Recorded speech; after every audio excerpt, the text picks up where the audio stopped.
Good morning, everybody. So today, once again, we are taking up the next gate in our exploration of the 108 gates of Dharma illumination. And we recall that this is a text that shows up, it's the 11th fascicle of the 12th fascicle version of Dogen Zenji's Shobo Genzo. So he didn't actually write these 108 gates. It's mostly a long quote from another text called the Sutra of the Collected Past Deeds of the Buddha. But he felt it was important enough, apparently, to include it with his teachings. And he wrote a final paragraph to this thing, sort of recommending that we all investigate these gates. And we also know that he wrote another fascicle elsewhere about the 37 factors of Bodhi, where he's also commenting on some of these gates. So we'll take that up a little bit too.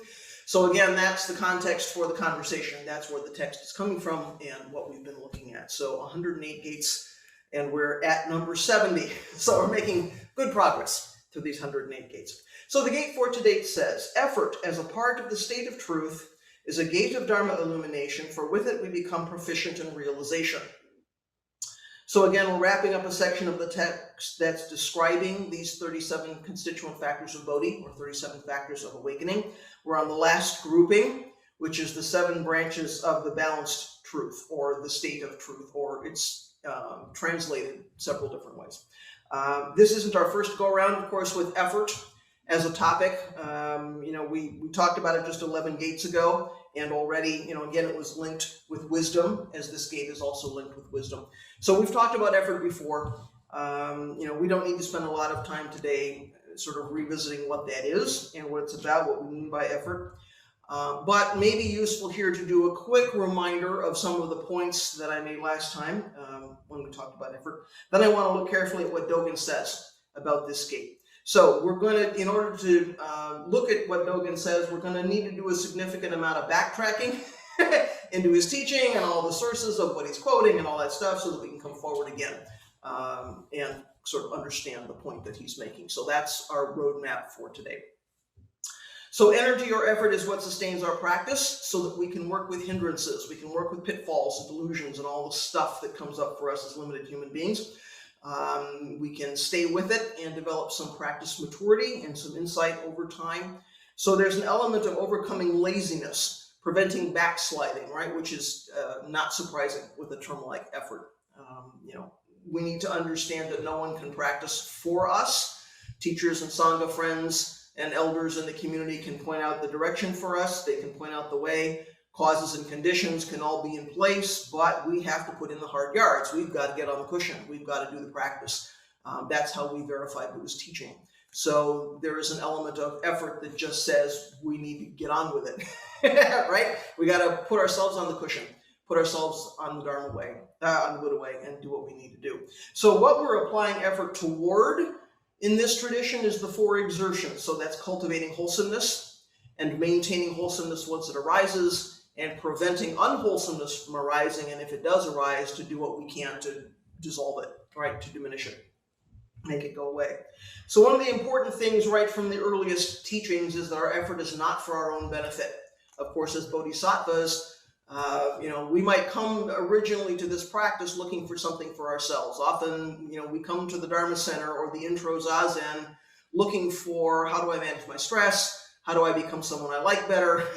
How do I get rid of the parts of myself that I'm not so thrilled about? It's all very much about self-cultivation and nothing much beyond that. But as soon as we start practicing, as soon as we hear from the Buddha, we hear from Dogen, we hear from our teachers, our Sangha friends, we realize our effort is not solely about our own cultivation. We are actually, of course, practicing to help all beings and to serve all beings.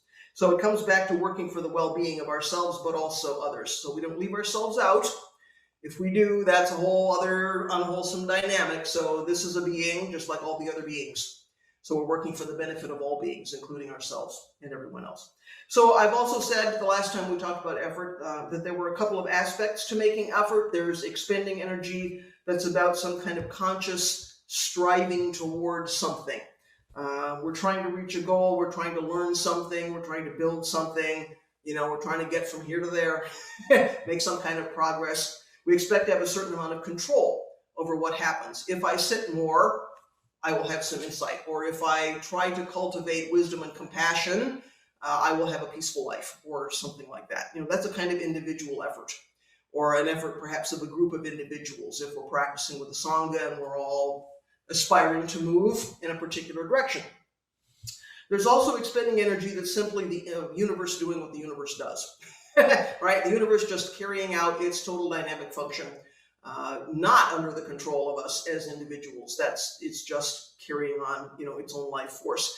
So I might plant seeds. I might say I'm growing a crop, but I don't really have anything to do with it, do I? Right? The seeds are growing. They're expending energy. They're, developing into what they need to be. Causes and conditions are such that plants are growing on their own, day by day by day. So I might be watching over them. Maybe I'm giving them a little water, but I am not actually growing that crop. The universe is doing what the universe does. And yet there's some effort being expended. There's some energy, right, that's going on. So I should just say a word about the second element of this gate today, becoming proficient in realization. So the basic meaning of the words is to understand well, to have effective knowledge, to have a clear perception. So last time I talked about effort, I said that the relationship between effort and wisdom works both ways. Effort helps us cultivate wisdom and manifest wisdom, right? So we're making some effort to remove the obstacles or the hindrances to the wisdom that's already here, and how do we move through the world manifesting that, living from that place. But also we need wisdom to discern where to put our efforts. We can make a whole lot of effort towards something which is not so wholesome, right? We can spend an awful lot of energy going off the rails. So, at best we could be wasting our time. At worst, we could be putting a lot of energy into something really harmful, even though we mean well. And we can feel like we're working awfully hard, but what are we actually working awfully hard towards? So, we need the wisdom to know what is a skillful use of our energy and effort and attention, and what do we need to let go of. I'm sure we've all gotten caught up in pitfalls like that, even in practice. If we don't really understand what practice is about, if we don't truly understand what Zazen is, if we don't really know what we're doing in Sesshin, we can put an awful lot of energy into things that we look back and go, I wish I had not gone down that path. So that sort of brings us up to today and today's gate about effort and wisdom, and this constant attention to where our effort is going, where our energy is going. This is a recurring theme in our Dharma family. Kodo Sawaki and Uchiyama Roshi and Hojo-san all keep coming back to this theme. If you read their writings and listen to their teachings, they are in some way or another almost always saying to us, look carefully. Where is your energy going? Whether that's your practice energy or just your energy in the rest of your life, what are you paying attention to? What are you putting effort into? Where are you expending your energy? So Uchiyama Roshi simply says, to seek or follow the Buddha way means to focus all your effort on the most genuine way to live and to continually refine your life. So in other words, we don't forget to practice. This is basic mindfulness, right? We just don't forget to practice. We don't forget when we get up in the morning, we have bodhisattva vows to carry out. We don't forget to try to see things through the eyes of Buddha. So if we see the way the Buddha sees, right? So we stay focused on seeing the way Buddha sees and living the way a bodhisattva lives. We try to let go of distractions. We try to let go of the hindrances that pull us toward unwholesome activities, unwholesome behaviors, maybe some habituated thinking that we'd like to undo or unravel. So not only are we helping ourselves with this, but we're putting ourselves in a much better position to help other beings and to save all beings. So again, this effort is not solely about this one. So to continually refine our lives, as Uchiyama Roshi says, is to pay attention to our direction, to make sure that we're putting our limited human resources where we really want them to go, or where we at least aspire for them to go. So we're not wasting our time mistaking some kinds of short-term happiness for some long-term contentment. This is basic suffering, right? Sometimes immediate gratification is not what gives us that kind of long-term contentment. We see that we're doing a lot of craving and aversion, we're doing a lot of chasing after and a lot of running away for some kind of short-term happiness. But what are we really setting ourselves up for? Are we seeing the larger picture?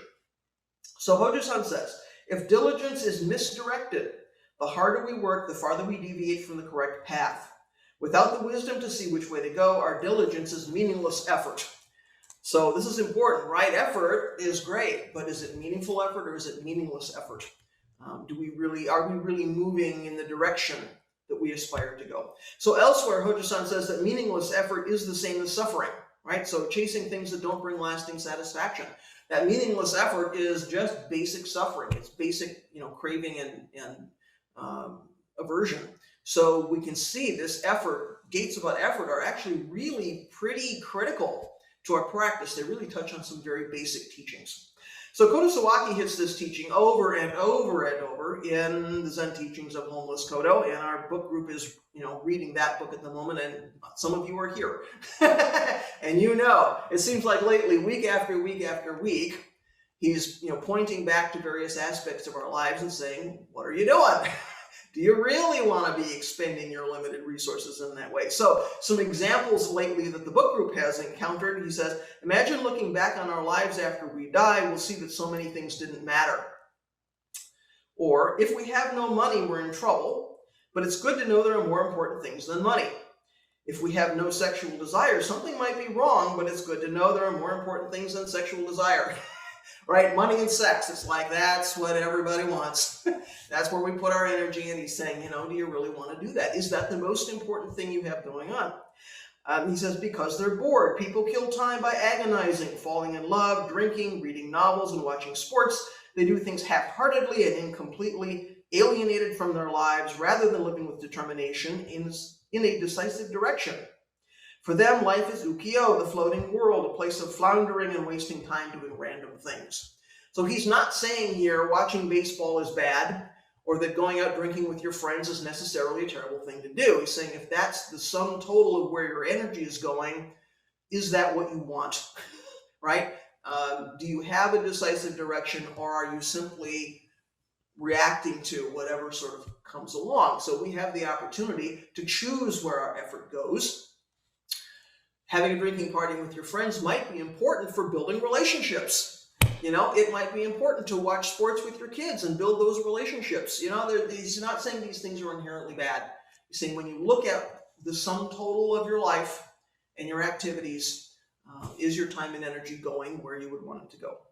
So he's just constantly asking us, pay attention to that, right? Pay attention to that. Come back to it all the time, whether it's in your practice or in the rest of your life. Although actually, of course, there's no line there, right?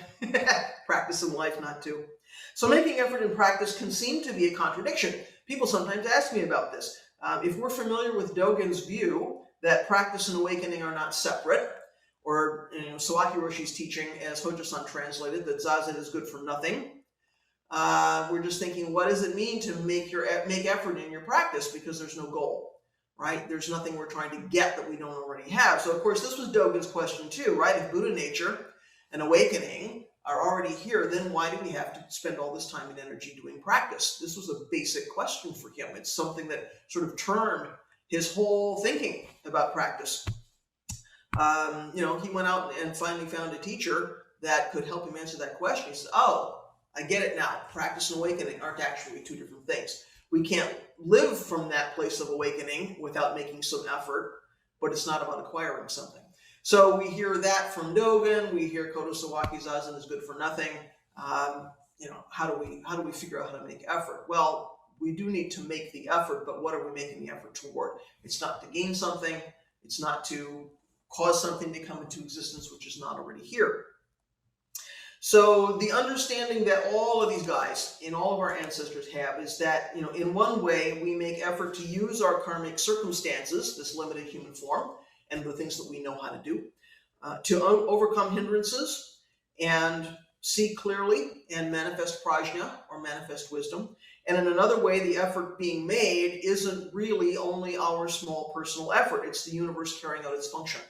And it's carrying out its function through us and through the activities that we engage in. We happen to be a part of that universe. So we are a part of that function. There's a piece of this thing which is not about my small self and my ego.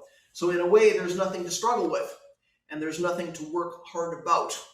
If we get out of the way, functioning happens. And yet, we still need to make some effort. So this is one of those two sides of one reality things, right, that we get to carry and that we get to investigate. Well, it's one thing to hear that, to know it intellectually. It's another thing to actually verify it by putting it into practice and living it every day.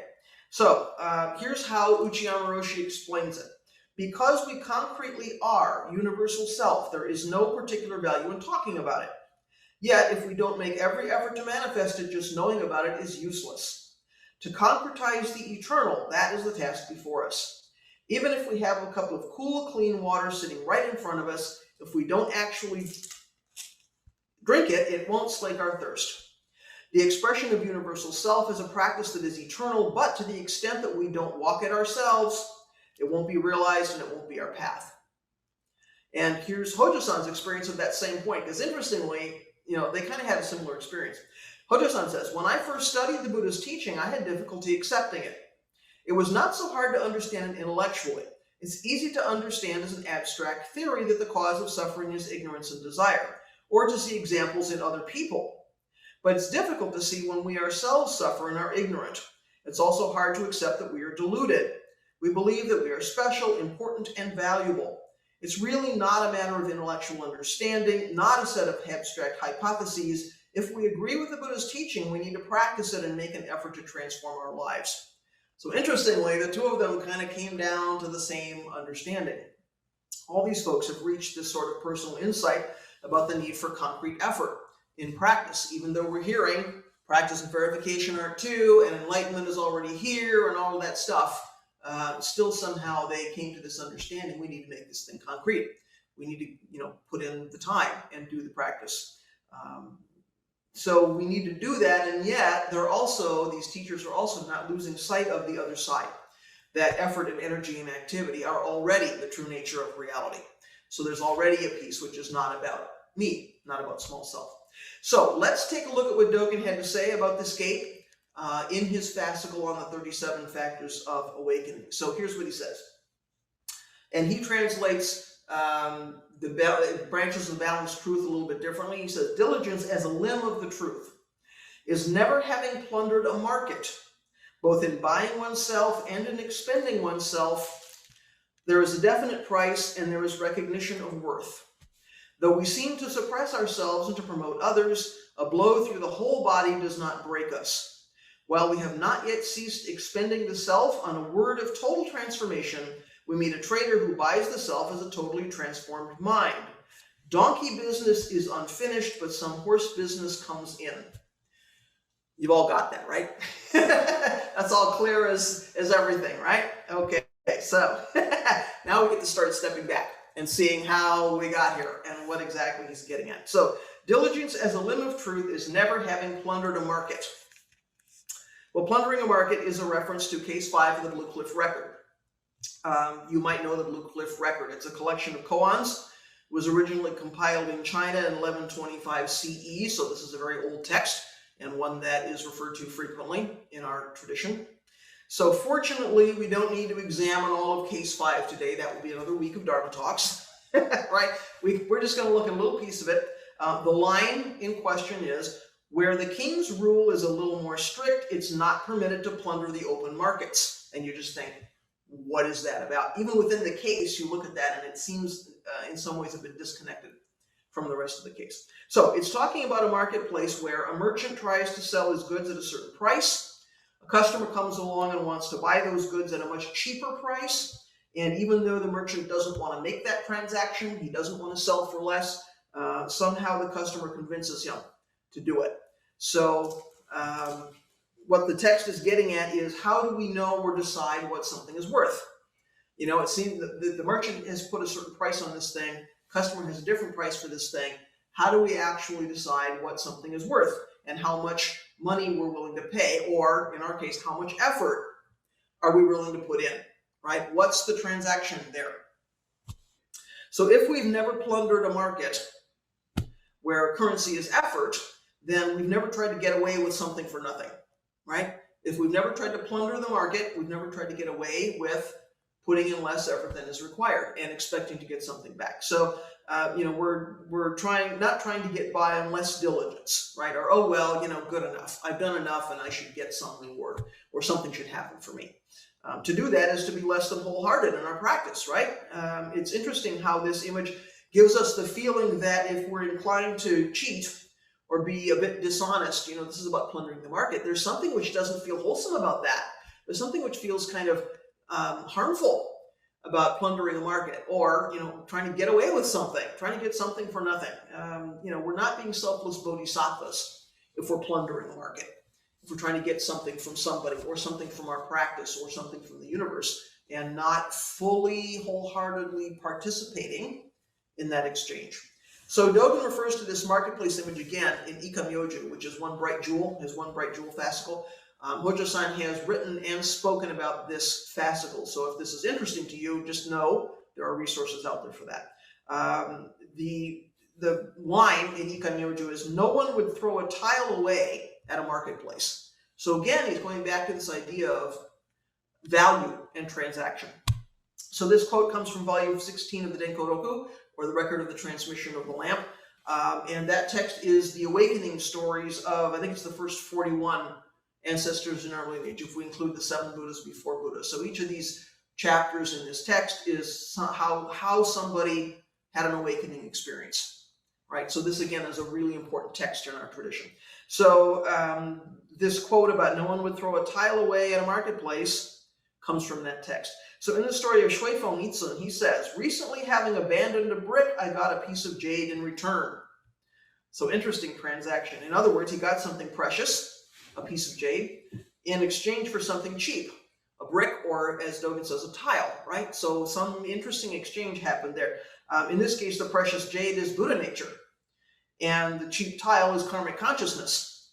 So it says, karmic consciousness is here, and also there's this precious Buddha nature also here. So somehow, in the midst of our karmic consciousness, in our workings of our sort of limited human form, in our karmic circumstances, already there is this precious jade, there's Buddha nature. So, so that's the way this text kind of lays this out. Dogen is saying this kind of exchange can't actually happen. He says no one would throw away a tile at a marketplace because the tile and the jade are the same, right?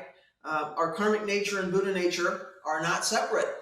So we can't trade one for the other. We can't say, well, I'm sort of setting aside my karmic circumstances. I'm overcoming my karmic circumstances, leaving them behind. In exchange, I'm getting enlightenment. I'm getting Buddha nature. I'm getting some kind of exalted, circumstance or stage or something. Dogen says that can't happen because the tile and the jade, not separate.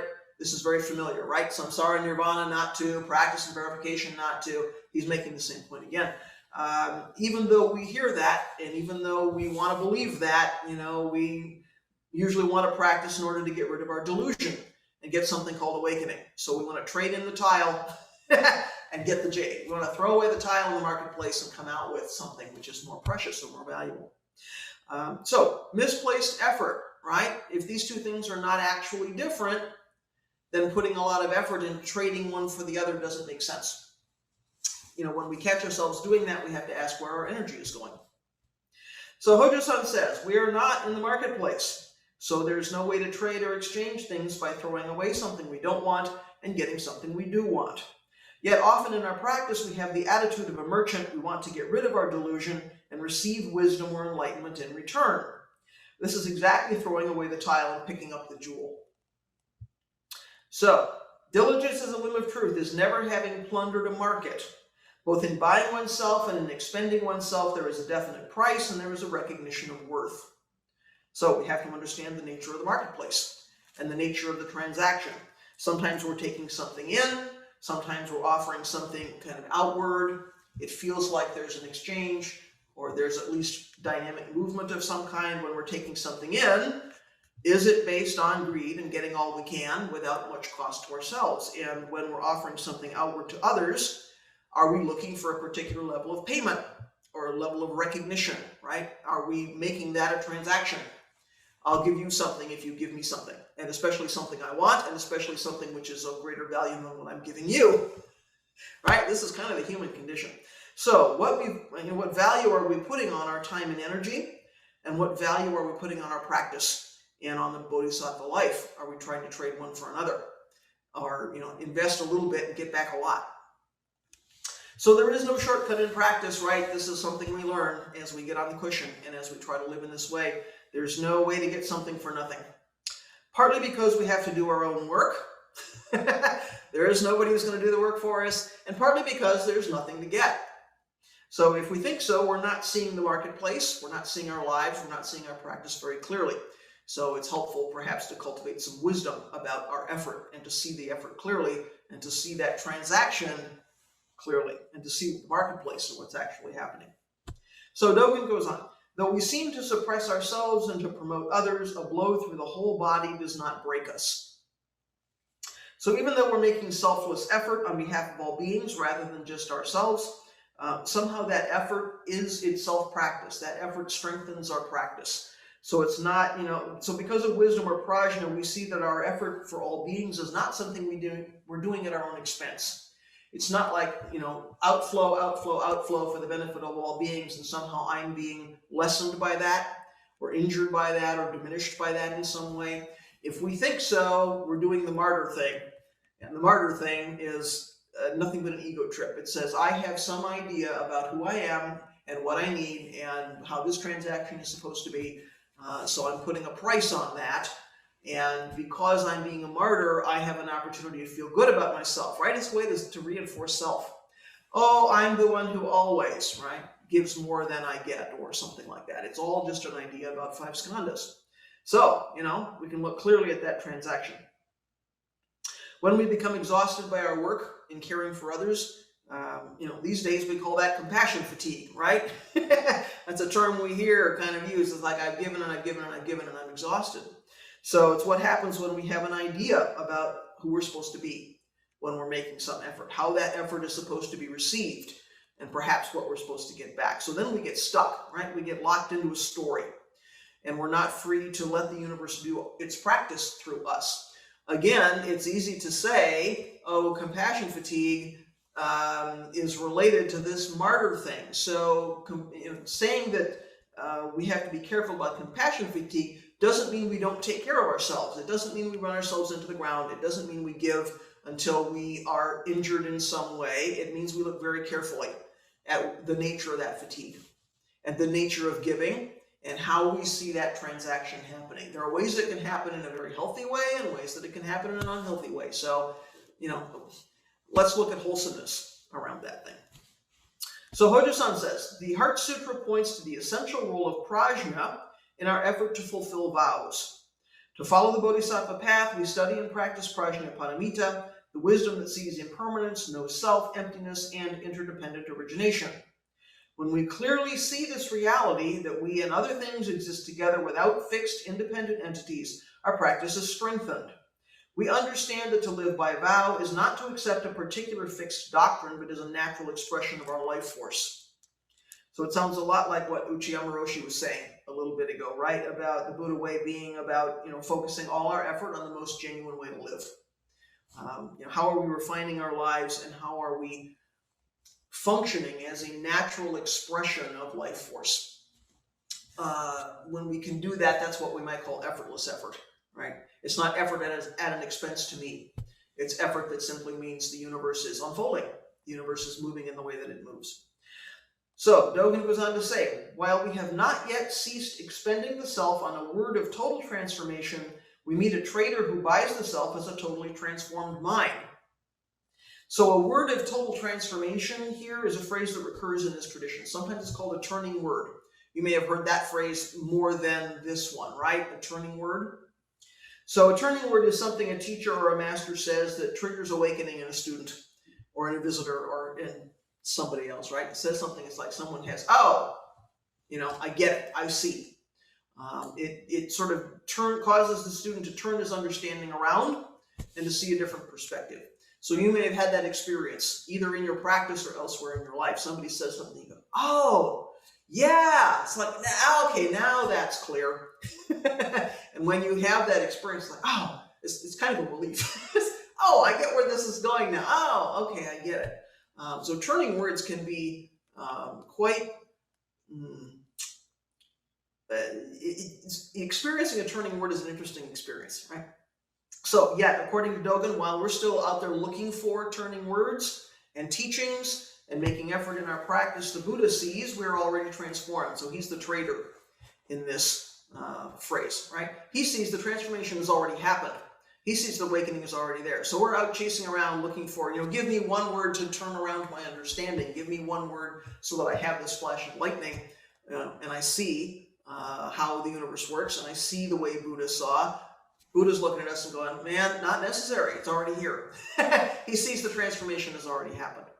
So, our understanding already includes seeing from the perspective of Buddha. We've already been turned, right?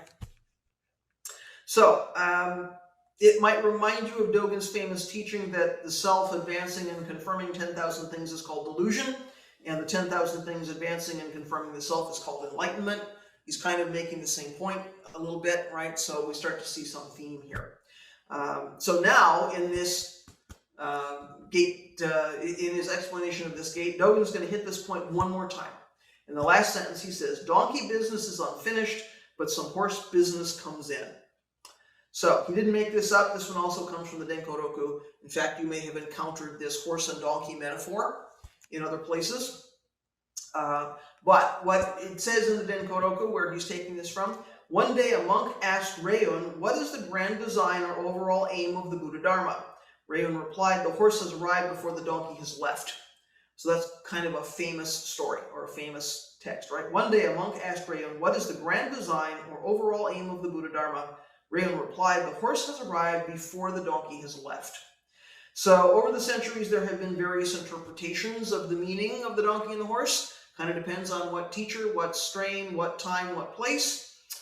Some say that they represent the tasks of everyday life and practice, that they just come, these things just come one after another, and there's no gap. So it's donkey, horse, donkey, horse, donkey, horse, right? So before the donkey has left, the horse has arrived. We finish one task, and this task is there. And so we move through our lives making effort after effort, moment after moment, because things come at us one after another. Other interpretations say that the donkey is immaturity. Donkey stands for immaturity, or what Hojo-san might call being a baby Buddha. He's always telling us we're baby Buddhas, so it might be that. And the horse is somebody who's mature. It's maturity, or awakening, enlightenment, if you will. The point being that everyone embodies both of these things. Everyone's underdeveloped in some areas and highly developed in some areas. We have some areas where we're kind of blind to the Buddha Dharma, and some areas where we see it quite clearly. So before the donkey has left, the horse is already here. I think we can argue that Dogen's point in using the quote here is to say that even while we're still doing the donkey work of putting in the effort inwardly into our own study and our own practice, awakening is already here. We're already in a position to spread that effort outwardly to carry the Dharma into the world, to save all beings. So it's not like we're going to practice, and then somehow the door is going to burst open and we're going to go into the world carrying the Dharma and living like bodhisattvas. He's saying, no, the donkey work is going on. We're putting in the time on the cushion, studying the Dharma, doing beneficial action, doing, cultivating those things. And at the same time, simply moving through the world, carrying our presence, carrying our practice, living, the bodhisattva life, means we're already out there sharing the Dharma. There's already some outflow of wholesomeness. So it's not a one and then the other. Again, practice and verification, not two, right? So the donkey is something perhaps less glamorous, and in the marketplace, he might not fetch as high a price as the beautiful horse. It might not be seen as being valuable or being desirable, this donkey, or donkey work, and yet donkeys are sturdy. Donkeys are strong. Donkeys work awfully hard. They put in a fair amount of energy and effort. There are cultures that rely quite heavily on donkeys simply to survive. So to undervalue the donkey is kind of a mistake. He's not so pretty, but boy, he gets the work done, and there's something important going on there. So we can be tempted to sort of bypass the day-to-day practice of getting on the cushion, letting go of thought, in favor of perhaps reading some interesting whiz-bang Dharma book, or hearing a talk by a glamorous famous teacher, learning to do some kind of impressive ceremony, or some kind of impressive form, or something. That can seem like that's the pinnacle, that's the goal, that's the beautiful horse, that we want to somehow get It's easy to bypass the work or the effort that it might feel like it takes to get there. But we need to spend our time equally with the donkey and the horses, right? Because the donkey's here and the horse is also here. So we really can't avoid one in favor of the other one. They rise together, the donkey and the horse. And yet we need to not, fail to see that the horse is already here. Because on the one hand, sometimes we're so fixated on the horse, we ignore the donkey. On the other hand, sometimes we can fail to see the horse has already arrived, right? So even though we're chasing around, looking for something, awakening, a turning word, the perfect teacher, whatever that is that where our effort really ought to be going? So I was just telling my formal students the other day in our meeting about a classic example of this that I used to see frequently when we did sesshin in person. So I should just back up to say, the sole project of our particular style of sesshin is letting go of thought. The sole project is to do that continuously from the moment the first zazen bell rings at the beginning of sesshin to the very end of the last period of the last day. The sole project is letting go of thought continuously. That's all we're here to do. The whole container is designed to minimize distraction and to make it as possible, to do the best job possible, you want to say, or something, to just continuously let go of thought. So there are only 3 activities on the schedule when we do sesshin: eating, sleeping, and zazen. That's it. If you go to sesshin and other Western Dharma centers, there's a lot of other activity. There's Dharma talks and dokusan and work period and chanting and liturgy and stuff. For us, if you look at the schedule, eating, sleeping, zazen. And we can say that the eating and the sleeping are in support of zazen. So really, the sole project for us is zazen. And what is zazen? Well, we only do 4 things in zazen. Take the posture, keep the eyes open, breathe deeply through the nose, let go of thought. So when we look at the entirety of the sesshin container, experience, practice, the whole idea is first bell, letting go of thought all the way through to the end. But about halfway through the sesshin, I've noticed it's not uncommon when the bell rings to end zazen and start kinhin, there is a mad stampede for the zendo door, and I'm the only one in here walking kinhin. Everybody has found an excuse to leave the zendo and take a break from zazen. Somehow kinhin is break time, right? So, it's time to take a break from zazen. Everyone wants to get out of the zendo. They want to look at something besides the wall. Somehow that feels useful or meaningful. It just shows, I think, that folks don't understand yet what zazen is, what sesshin is about, what they're actually here to do. Sometimes the common room upstairs during kinhin is full of people standing around, staring out the window, worse yet, perusing the library. You've just spent 50 minutes on a cushion, letting go of thought, making some effort, right, to open the hand. Now you're out here creating stories so that you can spend the next 50 minutes letting go of those. It's like, what are you doing? That might feel like a break. What is it to take a break from zazen when the whole purpose of being in this container is to continuously let go of thought? So again, is that effort meaningful effort? So I think when we feel compelled to do that, and it's really interesting, we can always find an excuse to leave the zendo, right? We can always find an excuse not to sit zazen. I really must see whether my shoes are still in the entryway. I mean, we're going to make something up. I really must see whether it's raining outside or there's a rainbow, or I don't know. I mean, we're going to find a reason to get out of the zendo because that's our limited, human form. This is what humans do. We have to ask ourselves, what are we escaping from? Because this is basic craving and aversion, right? What are we escaping from in the zendo? Well, boredom. Okay, but why do we need to be entertained? To need to be entertained is to have a yardstick that says my experience is somehow not okay. So I need to make effort to get something else because this is not okay. Or I really want to escape this recurring thought that I'm having sitting here looking at the wall. Well, is the thought that you're generating out there going to be any easier to let go of? Are you not going to just replace one set of thoughts with another set of thoughts? And if the point is to let go of the thought, then we have to ask ourselves, the effort to go out there and find something else, is that helpful? Is that meaningful? So, what's outside the zendo that's any better or more effective or more useful or something? More helpful to our practice? Then what's in here? Simply doing the kinhin and doing the zazen and sitting and walking and doing the practice. So where are we putting our effort? Are we putting our effort into creating hindrances under the idea that somehow we're taking a break?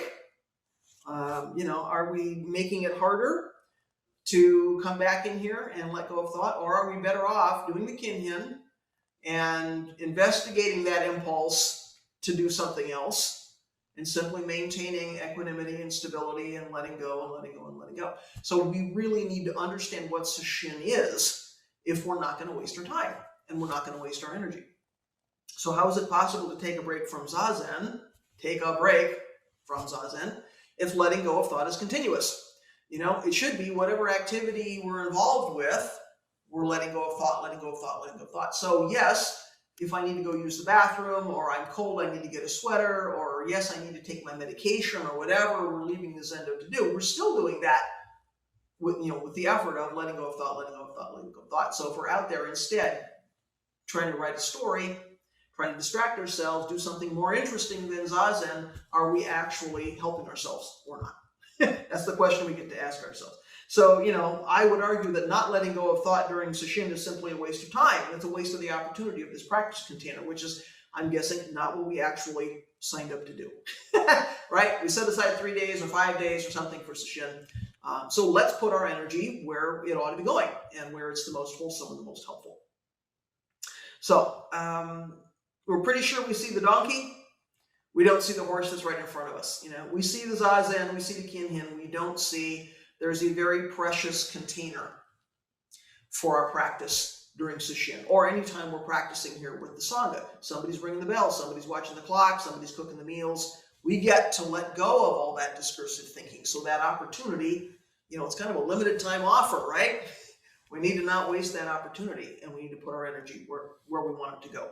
So, we still want to look for the horse. We want to put the energy into looking for the horse. We think it's in the common room. We think it's out on the lawn or in our sleeping space or something, right? Anywhere but in the zendo during kinhin. So, let's just pay attention to that. So yes, our bodies can become fatigued from sitting period after period. It's good we get up every 50 minutes and walk for 10 just to move the body a bit, move the blood around a little bit. But if our brains are becoming fatigued by zazen such that we need to take a break, then I think we need to look carefully at what's going on and where our energy, our brain energy maybe, is going during the zazen period. So probably we're putting some energy or some effort into judging and labeling our thoughts, or pushing those thoughts away, or suppressing them, or engaging with them in some way. That's not what we do in zazen, right? Take the posture, keep the eyes open, breathe through the nose, let go of thought. That's all we're doing. So again, if our brains are becoming fatigued by zazen, where is that energy going? We get the opportunity to really look carefully at what zazen is and what we're doing with that time. So we need the wisdom to see the reality of zazen and to see the reality of the universe. And again, effort and wisdom are closely connected here, as this gate says. So then we see that we need to make effort even though our vows are endless. Right? We never come to the end of the practice. We never come to the end of the vows. There's always one more being somewhere that we need to help or save. There's always something more to do. And because our zazen work and study are never completed, we need to make effort endlessly. And that's a lot of what our vow is about. When we take bodhisattva vows, whether we do it formally or not, it's about making this endless effort. Dharma gates are boundless. I vow to go through them all. Beings are out there. I vow to save every one of them. It's like there's no end to that. So you're signing up for endless effort. So I think our practice question is, how do we make that effort? How do we do that in an effortless way, right? What is effortless effort? How do we live this bodhisattva life in a way which is balanced and wise and compassionate, and we understand the transaction, right? And we understand where the donkey and the horse are. So we make that effort without evaluating, because evaluating is already something extra. So I'm going to make some effort towards something, but I'm going to do that without judgment. I'm going to make my best effort in this moment. I'm going to aim toward what seems to me to be the wholesome thing to do. But we know we can't control the outcome. We have no idea how karma is going to unfold. So we make that endless effort and let go of it, right? Without evaluating. Did I get something back? Did I get the reward I wanted? Did I get the outcome I wanted? Yes, we aim towards something, but we hold that objective or that goal very, very loosely. We can't put a timeline on practice. We can't put a deadline on practice. Gee, I wasn't successful because something didn't happen in some certain period of time, right? We're looking at long, long, long periods of time, eons and eons of time. So Mojo-san gets the last word on this today. I'm going to give him the last word. He says, our effort is like raindrops. It doesn't create change in one day or a few days or a few years. But if we just keep doing it, when conditions are right, it happens. So what would you like to say today about effort and the connection between effort and wisdom, or anything that's popped up today or is going on in your heart and mind? Don't forget to unmute yourself so that we can hear you. And let's hear from you. Comments, reflections?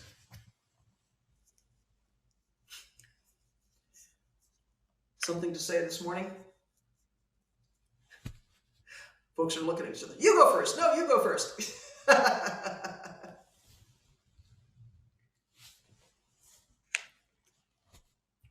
Sagan, I'm sorry, Sawyer's got a hand up.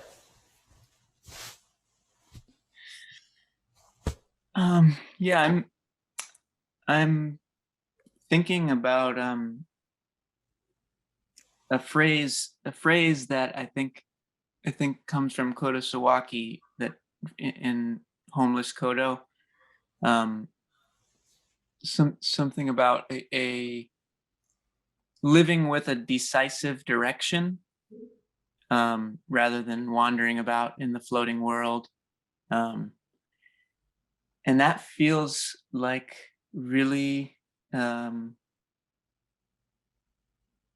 important for me, I think, at this moment in my own life, where I feel like a lot of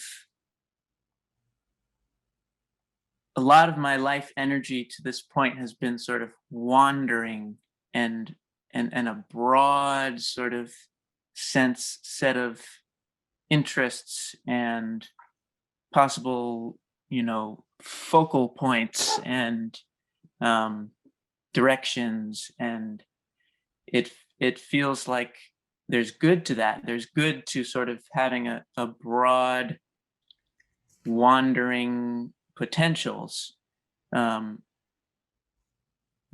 but it feels that I'm at this point where I need to sort of focus some energy in a decisive direction. And I was just got together with some friends recently that I hadn't seen in a while, and can sort of see how their lives are starting to head in certain decisive directions. And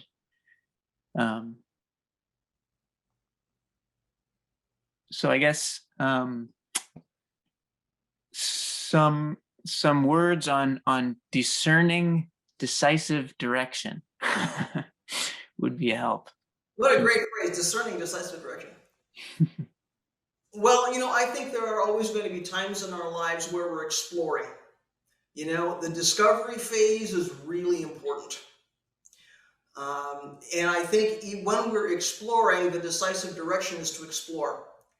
Mm-hmm. And to give ourselves permission, right?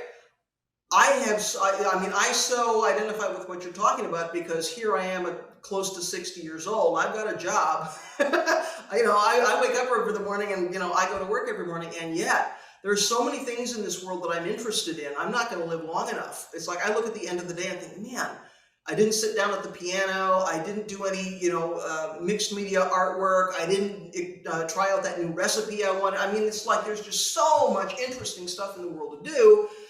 Where do you go? But I think exploration is itself a direction, and especially when you're young, I think it's critical. I wouldn't say it's only when you're young, right? But especially when you're young, to have the opportunity to look around and say, well, where do I want my energy to go? What are the things that matter to me? What value set do I really want to carry in the world? I think that's great. When you are an undergrad in college, the first 2 years, they don't require often anything too specific. And I think it's great because you need the opportunity, right, to look broadly. So I think there's nothing wrong with that. The wandering can be really helpful. if your intention is to wander and explore, I think that's great. But then, as you say, I think at some point you start to figure out there's a constellation of things in which I'm interested. Or, what I believe and what I value pulls me towards certain kinds of things, which may seem to not be connected, but my guess is when you look, there's a connection. So even if you're interested in this and this and this, probably there's some connection there between all of those things. There is a direction. Discerning what it is can be kind of fun. It's like, how are these things actually connected? If I intersect these things, it's like, what's the common piece there? Because there's almost always something, right? Because as human beings, we have certain skill sets, we have certain interests, we're drawn to certain things. So to start to discern that, I often think is kind of fun, because when you put things together, something happens which is greater than the sum of its parts. When you intersect two fields, or two activities or something, there's often something really interesting and new and exciting and creative that comes out of that, where these two things don't appear to go together. One of the things I enjoy watching is cooking shows where they give people two ingredients that don't seem to go together at all, and they say, make something out of this. It's like, wow, something interesting and creative came out of that. So kind of doing that mashup can be cool, right? So discerning some direction, I think we can do that without being rigid. So having direction is great. Having aspiration is great. But I think, like everything else, we need to hold that a bit loosely. We need to point ourselves towards something so we know when we get out of bed in the morning, we have a direction. It's called living a bodhisattva life, right? That can look like a lot of different things. That can look like being a doctor. It can look like being a mother. It can look like, holding the door for somebody. It can look like a lot of stuff. Our direction is save all beings. Now, how do we use these karmic circumstances to do that? What am I good at? What am I interested in? What do I have the time for? What resources have I got? How do I bring that to bear in helping all beings? It might be you wear an okesa, but it might be something else, right? So discernment is really, I love discernment. I think it's just really an interesting process, whether I'm helping people discern whether they're going to be novices or not, or just, looking at sort of life direction, because we're all good at something and it might not be obvious. We've all got gifts and abilities. It might not be obvious. Talk about the donkey and the horse. Some of the things people are really, really good at are harder to discern because they don't have a higher value in the marketplace. Right? If I'm really good at seeing the concreteness of this moment and expressing it in a photograph, right? I had a friend, so back when I worked for the government, sometimes we would do a 360 review where we would ask for input from our peers about how we were doing and, what our strengths were and all this kind of thing. So I worked in a communications unit. One of our guys is a photographer. So he did one of these things. And everyone, I'm sure, wrote back to him, you take great photos and you work on time and all this stuff. I wrote back this whole thing about, I can see that you see what this moment is like, and you express the feeling of that in an image. Well, he didn't even know what to do with that. Nobody else was seeing that, right? So we're all really good at something. Maybe we're really good at meeting people's tangible needs. Maybe I'm the one that always makes sure there's a bed and a hot meal and a cup of coffee when you come or something, right?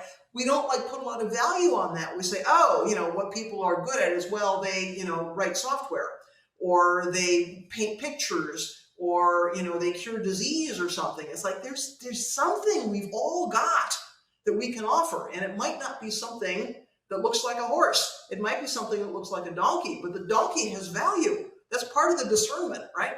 So I just think to look broadly and to connect the dots is a fun and interesting process. I just think it's tremendously exciting. So Sawyer, I don't know if that helps you at all, but as soon as someone says discernment, I go, yes! Because I think we get to see some really encouraging, exciting stuff. And then if we put our effort into that, oh my goodness, wow, something really cool can come out of it. So bless you for doing discernment. Please keep at it. And I would say we all need to do it all the time. I'm still doing it. I think if we're not, then we're kind of locked in. I think we need the flexibility and the wisdom and the compassion to look broadly and say, what's the universe handing me now? How do I engage with this thing now? What do I bring to this thing now, right? We're always learning, we're always growing. So let's use all the karmic circumstances we have to do our bodhisattva work in the world. Is that enough? Don't get me started. Thank you. Good luck with your discernment and keep us posted. Because I know you're doing some interesting things. What would others like to say about any of that? Other comments, reflections this morning, questions, personal experiences to relate? I've got one. Myogen, please. You can't see Myogen, but he's here. I hope you can hear him. There he is. He's hiding off camera. Well, actually, some Sawyer was asking or talking about reminded me of myself. Can you hear him? Yes? Okay, good. Go ahead. Sweet. Like last night, I started watching a documentary on thrash metal, the beginnings of thrash metal, and I had to turn it off because of the emotional import for me. I wanted to be a musician, right? Didn't happen. My career when I went to college, for college, I was happy to get rid of the requirements because that allowed me to focus on what I really wanted to focus, philosophy. And then my senior year, it was just like I had all my requirements done and I just took the leisure things that I wanted. History, philosophy, it was pure enjoyment. I wanted to go in that direction in that career. Things happened, I got married, I had to start providing for the family. For some reason, I ended up in computers. Didn't want to, but it just happened. And one of the things that I found about that was it was just who I was. I enjoyed sitting in front of a computer. I enjoyed typing. I enjoyed the logic problems. Then there's also other benefits to it too, to where like you can write a program and it does something really quickly, right? Contrast that with wood. You don't have any bashed fingers. So, I mean, in the discernment as you're going along and as you're moving, what I have found in my life is that the discernment moving along is just who you are. A lot of those aspects that I have that I rely on are aspects of my personality that I've seen over the years. And it's just like, oh, okay. And it helps eliminate some of the frustration of, oh, why is this person, this person's already retired and I'm still milling away, right?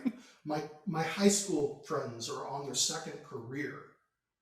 And it's like, it's fine. It's who I am, and I appreciate that. And another aspect that relates to this too is, in the Dharma talk, is I always come back to cleaning. I always love dishes as a good Dharma lesson. My cousin asked me why I did dishes. Or physically did the dishes? Was it to save money? And I had a very hard time trying to explain it's Zen. When you do that, their eyes glaze over, and they're not Zen. But I mean, think of it this way. When you clean your house. You're not cleaning for you. You're cleaning for the world. You're cleaning for the universe, for whatever happens. I been living in COVID, so I haven't been cleaning. My dust bunnies are growing families. And my neighbor had he got locked out, and he had to borrow my phone in order to call a friend to get his key. I didn't have that ability to let him in, so I was being self-centered, karmic conditions, woe is me, COVID, yada, yada, yada. I didn't keep up cleaning. And so I wasn't there to give him the benefits of hospitality. So when my friend was coming over this for Friday, what did? I started cleaning. So just in case, right? So there are small little aspects of our practice that are universal as long as they have no value. I'm not cleaning to clean. I'm not cleaning to make it clean. I'm not cleaning because my mother told me to clean. I'm cleaning just to clean. It is my practice. Mm-hmm. Well, that says something about the value of our effort in the marketplace, right? You know, what effort do we value, and what effort do we say, well, I have to do this, so I'm going to do it, but I'm not going to see any merit in it, right? So effortless effort, you know, we just do what needs to be done. The next thing comes up. If you want to look at donkey and horse that way, you know, the next thing comes up, and the next thing comes up, and the next thing comes up, and we simply take care of it, which is partly our practice of nurturing mind, right? We simply take care of the next thing and take care of the next thing, and if we can see it that way, it becomes a little bit about less about, you know, this kind of grudging effort. I have to clean the garage because, you know, the garage is a mess. And perhaps there's some effortless effort there. What would others like to say? Other comments, reflections, words of wisdom today? Your thoughts about effort in practice and in life? Anything else this morning? Everyone good? All right. Thank you. Go ahead. This is Ko Unoko from Florida.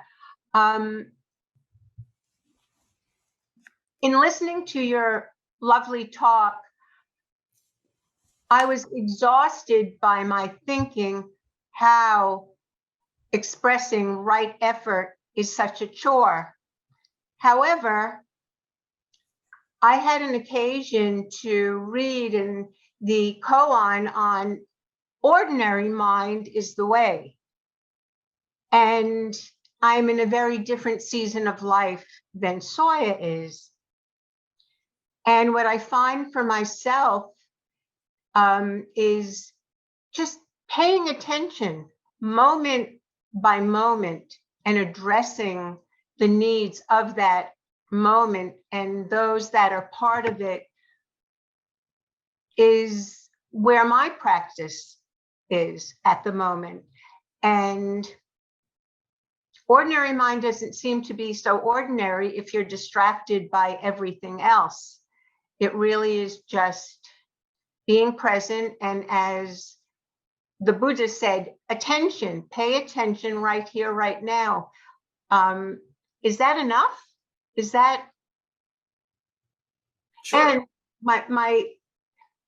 my regret in not having a live Sangha is if I deviate, I certainly hope my Dharma brethren will go and help me back on the path, because all by myself, if I am not paying attention, I can end up far away. But one last comment is I do remember Hojo Sanyu or someone else saying that it's aim without a target, without gaining mind. If you have the right practice mindset without looking to achieve a specific goal. It's different when you're looking to clean the garage. Well, if we understand why we're cleaning the garage, so I think what you're pointing to is making effort without evaluation. So we're making effort without a yardstick. We're simply making that effort moment by moment. So we could spend another week talking about ordinary mind is the way. That's a huge teaching. We have to understand what mind is, and we're talking now capital M mind. We're not talking about small psychological mind. Ordinary mind is the way is simply, you know, the universe is doing what the universe does, and this is the Buddha way, right? So if we are taking care of each thing moment by moment by moment from the perspective of ordinary mind, or seeing the way Buddha sees, we are not seeing there's me doing an activity in a particular time frame. We're seeing there is activity happening in which I am not separate from what I'm doing and all beings. There's no separate little thing called self. And if we're doing that, then there is no way to evaluate.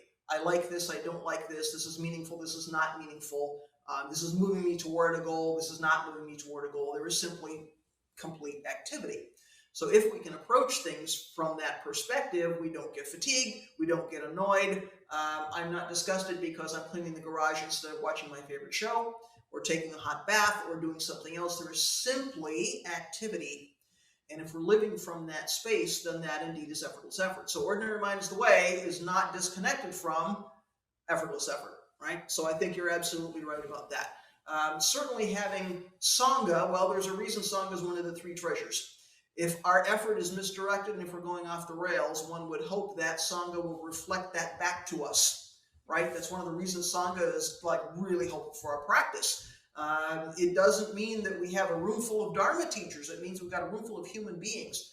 And what's the impact we're having on that room full of human beings? And out of compassion, are they seeing that our effort is misdirected somehow? And are they able to pull us back and say, are you looking at this? Are you noticing this? Because like, here you go. That can be hugely helpful and a very compassionate and wise thing to do. So it's practicing Lotus Sangha, there's no question, is difficult or more difficult. I'm always interested to see how many people, when they arrive at Sanshin or any Dharma center for the first time, often come in saying, I've been reading for years, I've been sitting by myself for X period of time, I've now realized I really need a community. I really need a Sangha because somebody has to reflect back to me what I'm doing. If I take my practice out into the world, I'm not often in a container where other people are trying to live this way. My workmates or my family or my neighborhood or something, they don't understand necessarily that I'm trying to live this way, and so they can't like help keep me on the path. So certainly, I think Sangha is really important to seeing clearly where our effort is going and when perhaps our effort becomes misdirected, right? So I think you're absolutely right. Thank you for that. Thank you, Hope. You're welcome. Other things folks would like to say today? Reflections, responses? Everyone okay for the moment? All right. Let's do our closing chant and we'll move on to some announcements for today. Thank you for your effort in your practice this morning.